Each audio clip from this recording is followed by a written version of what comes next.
Oi, pessoal, eu sou a pastora Vanessa. Eu sou o pastor Dudu. E tá começando agora, para você, mais um DR. Fique ligado.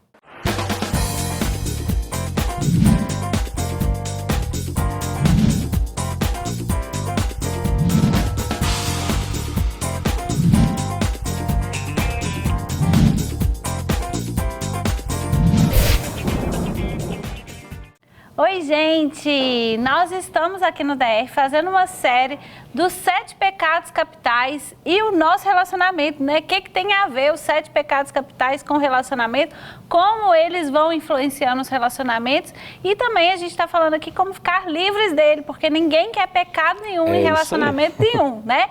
E hoje a gente vai conversar sobre o orgulho, a soberba. O negócio, gente, é difícil, porque o orgulho, se tem alguma coisa difícil no ser humano, esse negócio chama-se o orgulho, né? Então vamos para a palavra de Deus. Lá em Filipenses 2:3 fala assim: nada façais por partidarismo ou vanglória, mas por humildade, considerando cada um os outros e não a si mesmo. Olha só. E Filipenses 2:4 fala assim: não tenha cada um em vista o que é propriamente seu, senão também o que é do outro. Pronto.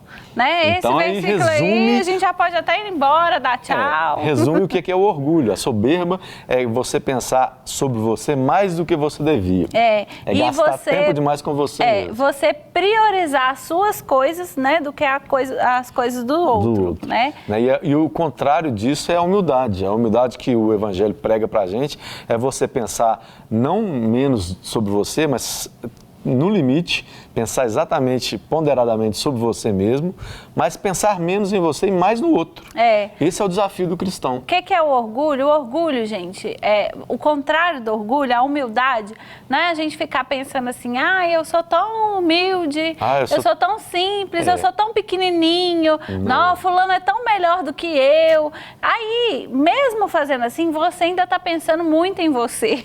Né? O contrário do orgulho é você não pensar em você. E não se preocupar com o que o outro pensa sobre você. Isso é muito dos problemas do orgulho, tem a ver com isso, porque o orgulho é algo que precisa estar sempre em evidência. O orgulhoso, ele quer estar sempre em evidência, ele quer ter um lugar de destaque, então ele precisa alimentar essa posição a todo custo. Ele precisa estar sempre nessa posição e ele fica se esforçando para estar nessa posição. Então exige muito dele, porque ele tem que provar para os outros alguma coisa que ele não precisaria provar. Né? Ele precisa provar para a sociedade, ou para alguém, ou para um pai, né, que sempre exigiu demais, ou para uma família que queria que ele tivesse o diploma de não sei o quê. Ele quer provar. Então ele vive atrás de diploma, atrás de conquista, atrás de coisas, porque ele precisa provar. E aí, porque ele precisa provar, ele não pode perder de jeito nenhum, né?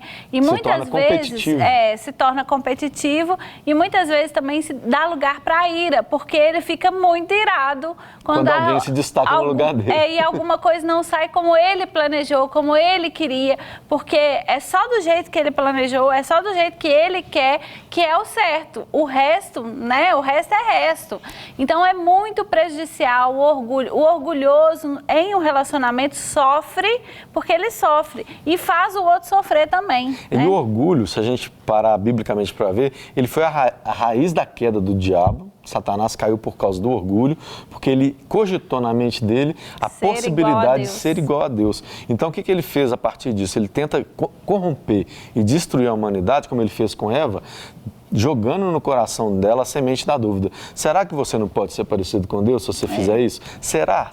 Ele joga essa semente no coração do homem para que o homem se sinta na posição de se tornar como Deus. E começar a se julgar e avaliar. Nossa, mas está meio injusta essa situação, porque eu mereço mesmo, eu posso, né, ser diferente, eu posso estar numa situação diferente. Então, o orgulho, ele faz sempre a gente entrar numa posição de julgamento, tanto dos outros quanto da gente. Só que nesse julgamento a gente sempre tem que vencer. Quem é orgulhoso sempre tem que vencer. Sempre quer vencer. Então, esse julgamento nunca fecha a conta, porque a gente não vence sempre. E te impede de reconhecer o erro. Né? Porque a humanidade, o homem poderia ter reconhecido o erro dele diante de Deus e se redimido ali naquele momento. Mas não, o homem preferiu o quê? Não, transferir a culpa para a mulher, porque foi ela que pecou e ela me deu para comer. Então ele transfere para a mulher e fala para Deus: foi culpa sua, Deus, que você me deu essa mulher. mulher. Então isso é o orgulhoso sempre vai transferir a culpa. Ele sempre vai achar um culpado e nunca vai ser culpado. Então a gente precisa estabelecer nos nossos relacionamentos uma relação de humildade, porque a humildade é você olhar para o outro e reconhecer ele como alguma coisa que faz parte da sua vida e que é importante, que nem sempre só você tem a razão, o outro também tem. O humilde, ele se preocupa com o outro e não é se preocupar com o outro mais do que com você, não. É simplesmente você não se coloca, você não se coloca nesse lugar. Você se preocupa com o outro. Imagina um relacionamento assim. Vamos dar um exemplo aqui. O exemplo mais legal é você sentar com alguém para conversar. E aí, depois de algumas horas de conversa, você sai daquela conversa sabendo que aquela pessoa te deu toda a atenção que você precisava. Essa pessoa que sentou com você e conversou, ela é humilde, porque ela não se preocupou em ficar contando a vida dela, o que ela já fez, o que ela aconteceu. Não, ela simplesmente estava ali para te ouvir e prestou atenção na sua vida. Imaginem esse relacionamento onde eu quero ser humilde na minha relação com o Eduardo e o Eduardo quer ser humilde na relação que ele tem comigo. Então é um servindo o outro, um se importando com o outro. Gente, isso é a perfeição. Isso não acontece. É claro que é difícil acontecer. Mas não acontece porque a gente também não presta atenção. Porque a gente não busca, porque a gente não presta atenção, porque a gente não se enxerga como orgulhoso. Não se coloca no lugar do outro. Não se coloca no lugar do outro. Então, o desafio da gente como cristão é fazer o que Cristo fez por nós.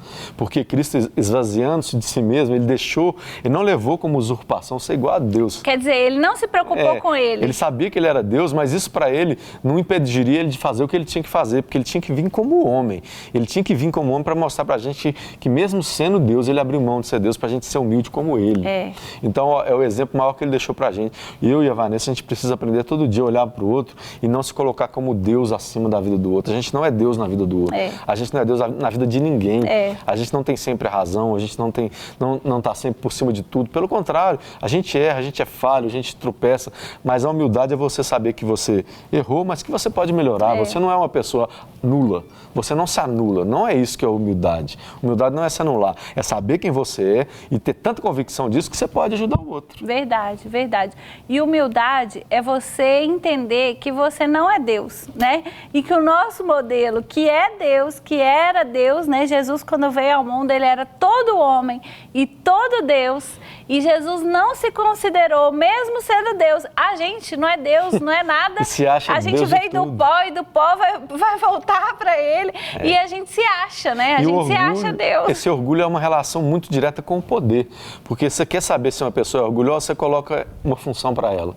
A pessoa vai demonstrar na hora quem ela é através da função que deu. Começa a mandar, ela é chefe do microfone do cachorro do vizinho. E ela se acha dona do microfone da melhor emissora do mundo. O do brinca, assim, que não precisa de dar um palco para a pessoa, não. Você dá uma folha de papel para ela ficar em cima. Exatamente. Então, a gente tem um desafio de se policiar nisso. Então, a gente está falando aqui sobre 7 pecados capitais para que a gente volte e reflita, né? Todos esses pecados, eu acredito que o orgulho é a raiz de quase todos eles. O orgulho é a incapacidade do homem de pedir socorro, de pedir ajuda. Então, eu acho que a gente tem que refletir sobre isso, olhar para a nossa vida, olhar para como a gente tem sido no trabalho, dentro de casa, com os amigos. Né? Às vezes você se acha o bambambam da história, mas ninguém aguenta nem ficar perto de você, porque sempre você está certo, sempre você tem razão. E você acha que você está abafando. Deus está falando para você, querido, desce dessa folha de papel que eu te dei aí, que essa folha não é o lugar para você ficar. O lugar de idolatria na nossa vida é só de Deus. Né? E a gente sofre hoje porque a humanidade parou de olhar para Deus e começou a olhar para si mesmo. Então a gente tornou adorador de si mesmo. A gente se adora como se a gente fosse a razão de tudo. E Deus quer ocupar o lugar de adoração na nossa vida. Então, para que você se torne uma pessoa humilde, você tem que primeiro reconhecer Deus como o dono da sua vida. Isso mesmo. Então o desafio que você tem é esse.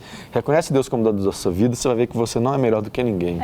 E mais uma vez, a gente vai encaminhar aqui para o final, para esse encerramento. E mais uma vez, como em todos os outros programas dessa série, a gente está falando que Jesus é a redenção para todos os seus pecados.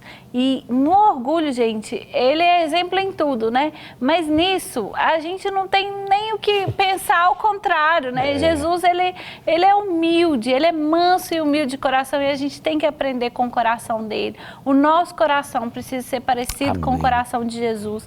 Então, decida hoje entregar tudo aquilo que você acha que é, tudo aquilo que você sonha, que você pensa que é, né? Coloca diante de Deus, para que Ele te mostre quem realmente você é e o quanto você é dependente dele, viu? É isso, você se torne parecido com Ele. Nosso papel é esse, não ser Ele. Então, que a gente aprenda com Ele cada dia mais para que a gente se torne pessoas melhores, para relacionamentos melhores. Amém, gente. Ficamos por aqui, mas até o próximo programa para abençoar o seu relacionamento. Tchau. Tchau.